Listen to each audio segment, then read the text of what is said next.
is a marvellous convenient place for our rehearsal. This green plot shall be our stage, this hawthorn break our tyrant house, and we will do it in action, as we will do it before the Duke. Peter Quince. What sayest thou, Bullybottom? There are things in this comedy of Pyramus and Thisbe that will never please. First, Pyramus must draw his sword to kill himself, which the ladies cannot abide. How answer you that? Why, love, in the parlour sphere, I believe we should leave the killing out when all's done. Not a whit. I have devised to make all well. Write me a prologue. Let the prologue seem to say there'll be no killing done with our swords, and that Pyramus is not killed indeed. More better assurance come that I, Pyramus, am not Pyramus, but Bottom the Weaver. This will put them out of fear. You're so smart. Well, we will have such a prologue, and it shall be written in 8 and 6. No, make it 2 more. Let it be written in 8 and 8. Even better. Will the ladies not be afraid of the lion? I fear, I promise you. Masters, you ought to consider with yourselves to bring in God shield us. A lion among ladies is a most dreadful thing. There is not a more fearful wild fowl than your lion living. We ought to look to it. Well, therefore, another prologue must tell he's not a lion. No, you must name his name, and half his face must be seen through the lion's neck. You must speak to, saying thus, or to the same defect, ladies or fair ladies, I would wish you, or I would request you, or I would entreat you not to fear, not to tremble, my life for yours. If you think I come hither as a lion, it will be pity of my life. No, I'm no such thing. I'm a man as any other men are. And then let him name his name and tell them plainly he is snug for joiner. Well, it shall be so, but there is 2 hard things. That is, to bring the moonlight into a chamber. For you know, Pyramus and Thisbe meet by moonlight. Does the moon shine the night we play our play? Calendar, look in the almanac, find out moonshine, find out moonshine. Yes, it does shine at night. Why, then you may leave a casement of the great chamber window where we play our play open. The moon may shine in at the casement. Or else, one must come in with a bush of thorns and a lantern, and say he comes to disfigure or to present their person of moonshine. Then there is another thing. We must have a wall in the great chamber. For Pyramus and Thisbe, says the story, did talk through the chink of a wall. But you can never bring in a wall. What says you, Bottom? Some man or other must present wall and let him have some plaster or some loam or some rough cast about him, and let him hold his fingers thus, and through that cranny shall Pyramus and Thisbe whisper.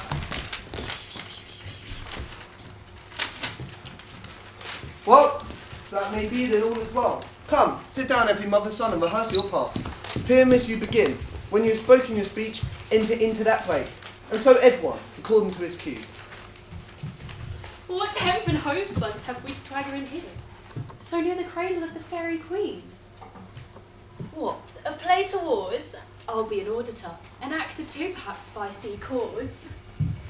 Speak, Pyramus. Thisbe, stand forth. This be the flowers of odious savours sweet. Odours.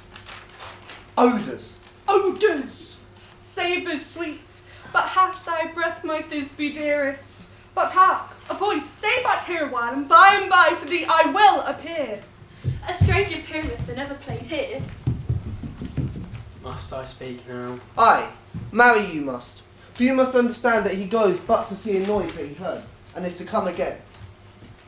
Most fair Pyramus, most ye white of you, colour of red rose on triumphant brow, most brisky June on eke most lovely June, as true as horse I would never tire, I'll meet these Pyramus at Lily's tomb. Niners too, man. Why, you must not speak that yet. You answer to Pyramus. You speak all your part at once, cues and all. Pyramus, enter. Your cue is past. It is never tire. As true as horse I yet would never tire. If I were fair, Thisbe. Oh, monstrous. Oh, strange. We are haunted. Pray, masters, fly. Masters, help. I'll follow you, I'll lead you about around, through bog, through bush, through brake, through briar. Sometime a horse I'll be, sometime a hound. A hog, a headless bear, sometime a fire, and neigh and bark and grunt and roar and burn, like horse, hound, hog, bear, fire at every turn. Why do they run away? This is a knavery of them to make me afeard. Oh, Bottom, thou art changed. What do I see on thee? What do you see? You see now?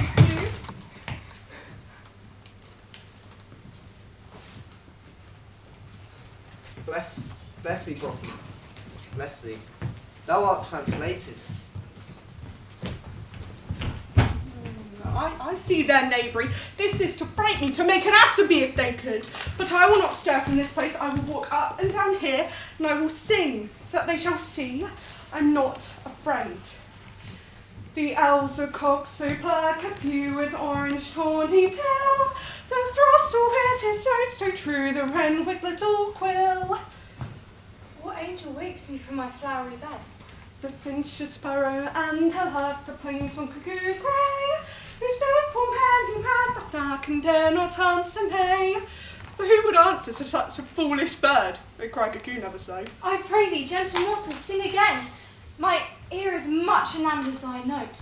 So is mine eye enthralled to thy shape, and thy fair virtue's force perforce doth move me.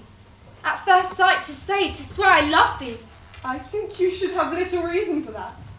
And yet reason and love keep so little company together nowadays. It's a pity more neighbours don't make them good friends. Nay, they can gleek upon occasion. Thou art as wise as thou art beautiful. Not so neither, but if I have enough wit to serve mine own turn, I have enough to get out these woods. Out of this wood do not desire to go. Thou shalt stay here whether thou wilt or no. I am a spirit of no common rate. This summer still doth tend upon my state. And I do love thee. Therefore, go with me. I'll give fairies to attend on thee, and they will fetch these jewels from the deep, and sing while thou on pressed flowers dost sleep. And I'll purge your mortal grosser so, that thou shalt like an airy spirit go. Peas blossom, moth, cobweb, mustard seed, and nettle. Ready? And I. And I. And I. And I. Where shall we go? Be kind and courteous to this young gentleman. Hop in his walks and gamble in his eyes. Feed him with mulberries and dewberries. The honey bags steal from the humble bees. And for night tapers, crop their waxen thighs, and light them at the fiery glow of worms' eyes. To have my love, to bed and to arise. And pluck the wings from painted butterflies, to fan the moonbeams from his sleeping eyes. Nod to him, elves, and do him courtesies. Hail, mortal. Hail! Hail. Hail, hail. I beseech your worship's name heartily. I beseech your name, sir. Cobweb? Good Master Cobweb, I should desire you of more acquaintance. If I cut my finger, I shall make bold with you. Your name, honest gentleman? Peas blossom. Good Master Peas Blossom, commend me to your mother, Mistress Squash, and your father, Master Peascod. I should desire you of more acquaintance. Your name, good sir? Mustard seed. Mustard seed, I know your patience well. That same cowardly like giant oxbees have devoured many a gentleman of your house. I promise you, your kindred hath made my eyes watery now. I would desire you of more acquaintance, good Master Mustard seed. Come, wait upon him. Lead him to my bower. The moon, methinks, looks with a watery eye, and when she weeps, weeps every little flower, laminating some enforced chastity. Tie up my love's tongue, bring him silently.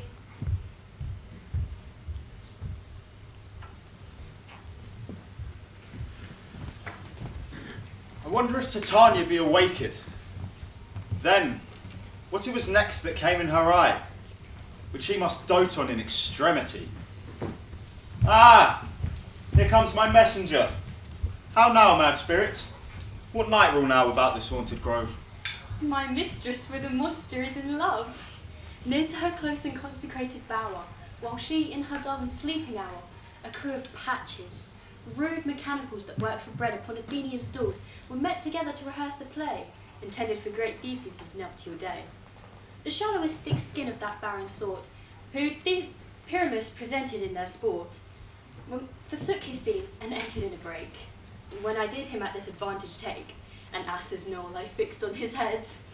And in his Thisbe must be answered, and forth my mimic comes when they him spy, as wild geese that the creeping fowl eye, or russet-pated chaps many in sort, rising and cawing at the gun's report, sever themselves and madly sweep the sky. So at his sight away his fellows fly, and left sweet Pyramus translated there. So when it did, in that moment, so it came to pass, Titania waked, and straightway loved an ass. Ha ha! This falls out better than I could devise!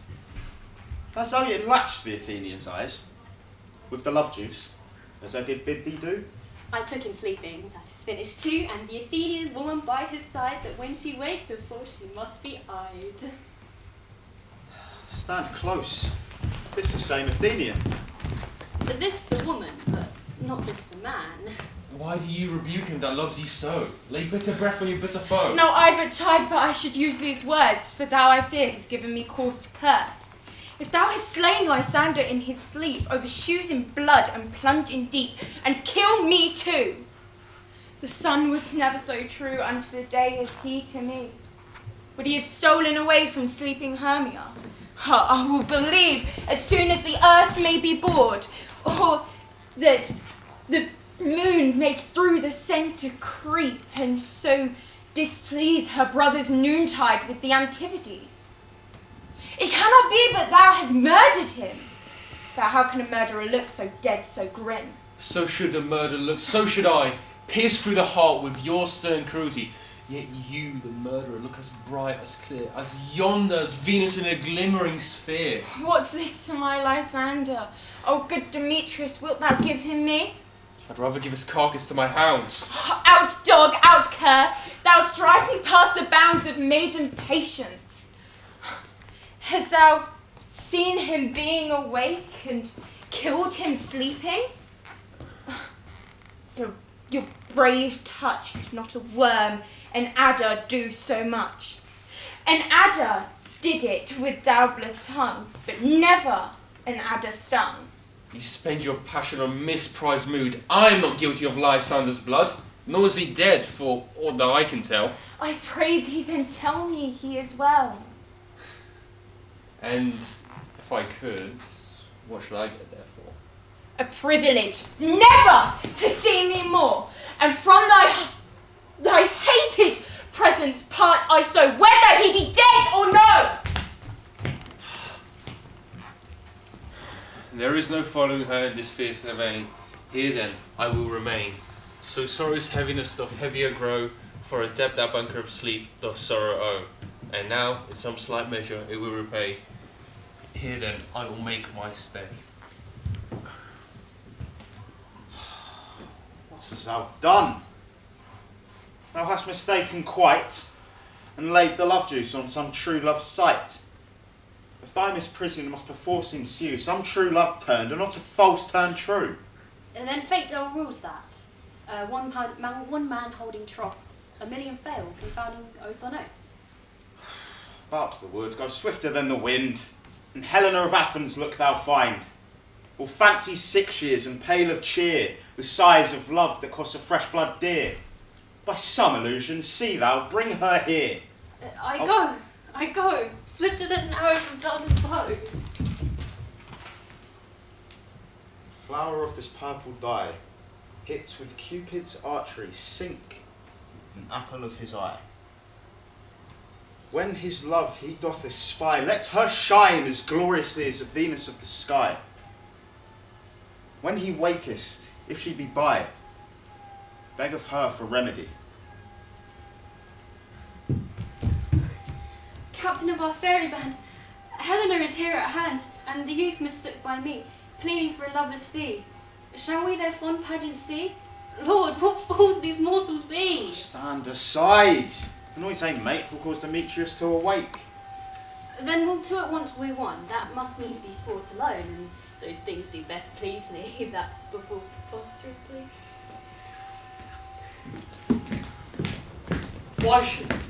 Why do you think I woo in scorn? Scorn and derisions never come in tears. I vow, I weep, and vows are born. And they put all their nativities, truth appears. How can these things seem scorn to you, when I carry the badge of faith to prove them true? You do advance your cunnings more and more. When truth kills truth, oh devilish holy fray, these vows are Hermia's. Will you give her over? Weigh oath with oath, and you will nothing weigh. Your vows to her and me put into scales will even weigh, and both as light as tails. I had no judgment before I swore. Nor none in my mind. Now you give her over? Demetrius loves her. He loves not you.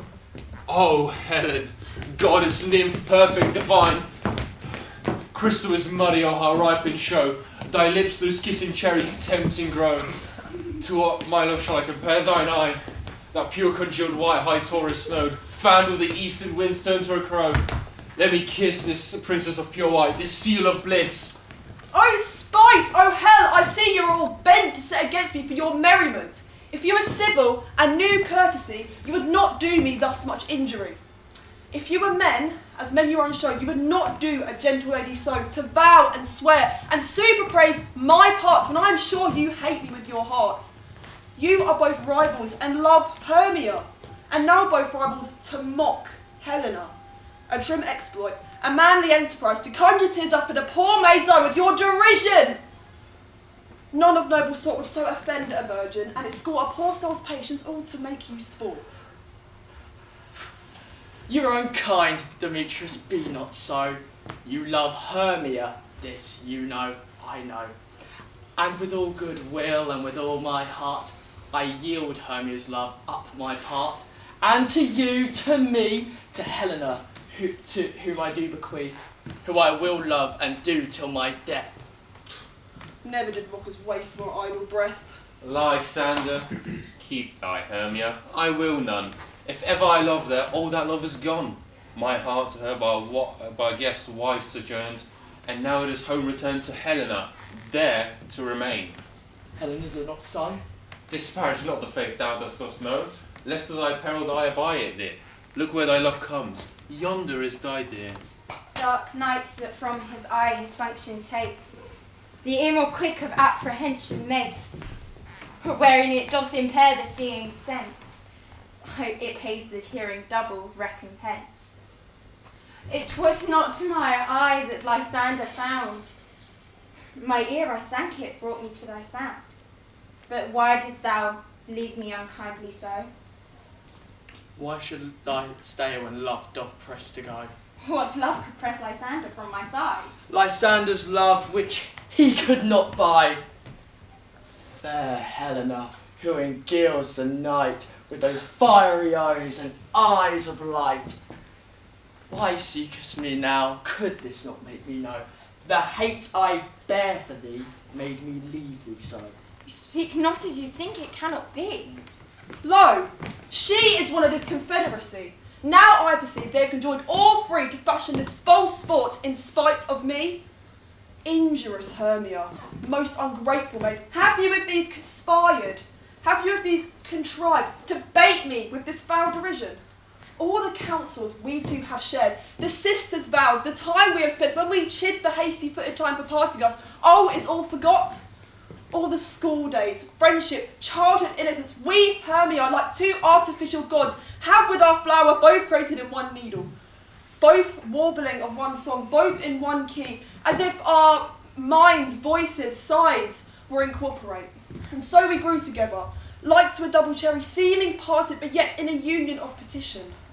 And will you rent our ancient love asunder, to join with these men in scorning your poor friend?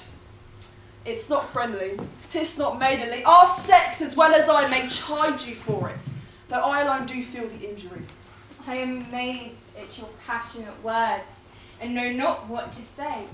I scorn you not, it seems you scorn me. Did you not set Lysander, as in scorn, to follow me and praise my eyes and my face, and made your other love, Demetrius, who even but now did spurn me with his foot, to call me goddess, nymph, divine, rare, precious, celestial? Wherefore speaks he to her he hates?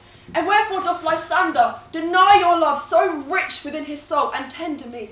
Forsooth, affection, but by your setting, by your consent. And though I be not so as in grace with you, so hung upon with love, so fortunate but miserable most, to love unloved, this you should pity rather than despise. Stay, gentle Helena. Hear my excuses, my love, my life, my soul, fair Helena. Oh, excellent. Sweet, do not scorn her so. If she cannot entreat, I can compel. Thou canst compel, no more than she can entreat. Her threats have no more strength than her weak prayers. Helena, I love you by my life, I do. I swear that I would lose for thee. And to prove him false, I'd say I love thee not. I say I love thee more than he can do. If so, then withdraw and prove it too. Quick, come. Lysander, where to tensel this? Away, you Ethiop! No, no, he will seem to break loose.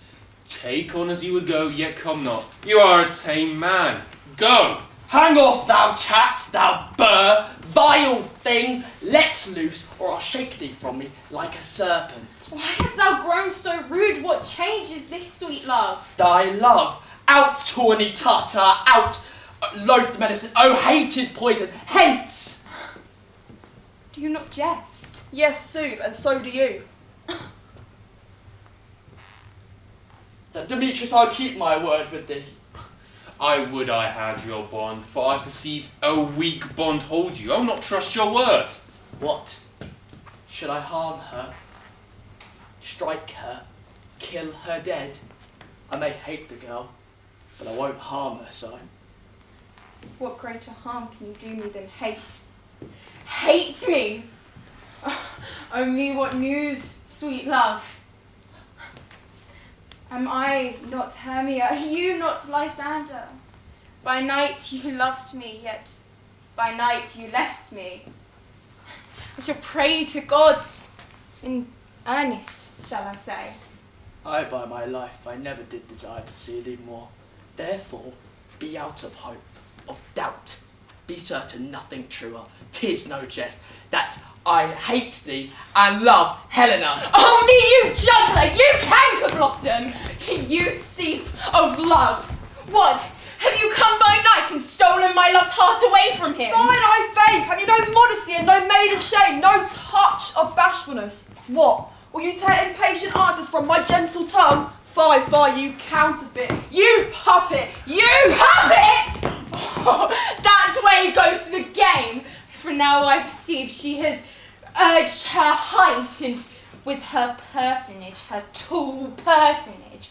And what? Have I grown so low, so dwarfish? How low am I? Speak! Speak, thou painted maypole, how low am I? I am never so low that I cannot reach thy nails into thine eyes! I pray you, though you mock me, gentlemen, let her not strike me. I was never cursed, I have no gift at all in shrewishness. I am the right maid for my cowardice, let her not strike me. You perhaps may think because she is something lower than myself that I can match her. Lower? Hark again! Good Hermia, do not be so bitter with me. I evermore did love you, Hermia, did ever keep your counsels, never wronged you, save that love unto Demetrius. I told him of yourself unto this wood. He followed you. For love I followed him. But he had chid me hence and threatened me to strike me, spurn me, nay, to kill me too. And now, so you will let me quiet go. To Athens will I bear my folly back and follow you no further. Let me go. You see how simple and how fond I am. Why, get you gone. What is it that hinders you A so? foolish heart that I leave here behind. With Lysander! With Demetrius! Be not afraid, she shall not harm thee, fair Helena. No, sir, she shall not. Though you take her part. Oh, when she is angry, she is keen and shrewd. She was a vixen when we went to school, and though she be but little, she is fierce. Little! Nothing but low and little. Why, what spurs you to protect her? Let me come to her! Get you gone, you dwarf, you minimus of hindering not reed grass, you weed, you acorn. You are too officious. Take not on her behalf. Speak not of Helena. Now she holds me not. Try who's right, in which with in Helena of thine in mine. Follow. Nay, I'll go with thee, cheek by jowl. You, mistress, all this coil is long for you. Nay, not let you go back. I will not trust you. I no longer stay in your cursed company. Your hands are quicker than mine for a fray. My legs are longer, though, to run away. I am amazed to know not what to say. This is thy negligence. Still thou mistakest. Or else. Me, King of Shadows, I mistook. Did you not tell me I should know the demon by the garments he had on? and so far blameless proves my enterprise that I have anointed in Athenians' eyes. And so far am I glad it did so sort, as this their jangling I esteem a sport. Thou seest these lovers seek a place to fight. High, therefore, Robin, overcast the night.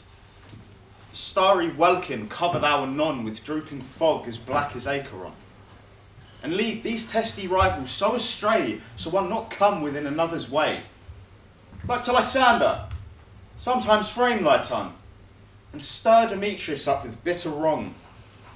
And sometime rail thou like Demetrius, and from then lead them thus, till o'er their brows doth counterfeiting sleep with leaden legs and batty wings doth creep. And crush this herb into Lysander's eye, whose liquor hath this virtuous property, and take from thence all error with his might, and make his eyeballs roll with wonted sight. When they awake, all this derision shall seem a dream and fruitless vision. And back to Athens the lovers shall wend, with league whose date till death shall never end. And, as I in this affair do the employ, I'll to my queen, and beg her Indian boy, and then I will her charm by release from monster's view, and all things shall be peace.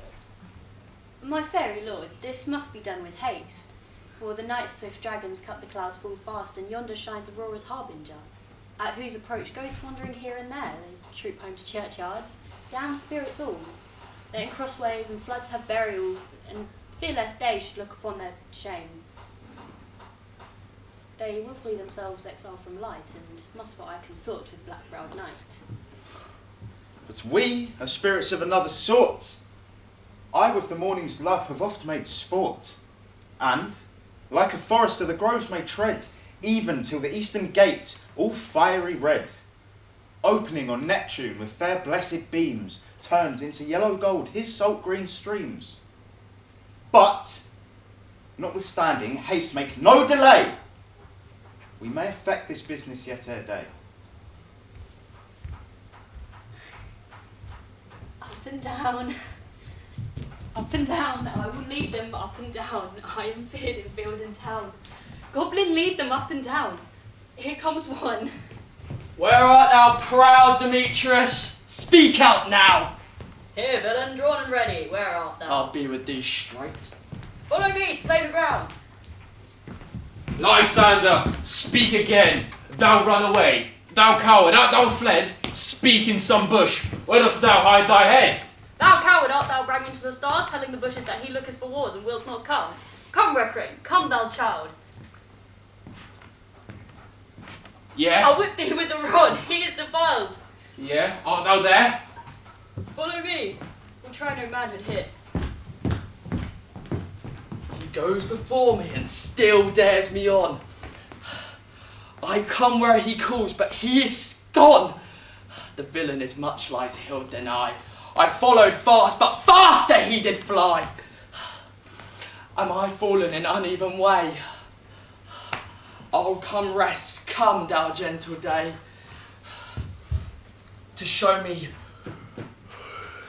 thy grey light. I'll find Demetrius and end this spite. Ho, ho, ho, coward, where art thou? Abide me if thou darest, if I wot not. Thou runnest before me, shifting every place, and darest not stand, nor look me in the face. Where art thou? Come hither, I am here. Nay, then thou mockest me. Thou shalt buy this dear, if ever by daylight face and thy I see. Now go thy way, faintness constraint for me, where I measure out my length on this cold bed, by day's approach, look to be visited. O weary night, O long and tedious night, abate thy hours. Shine and comfort from the east that I made back to Athens by daylight, from these which my poor comfort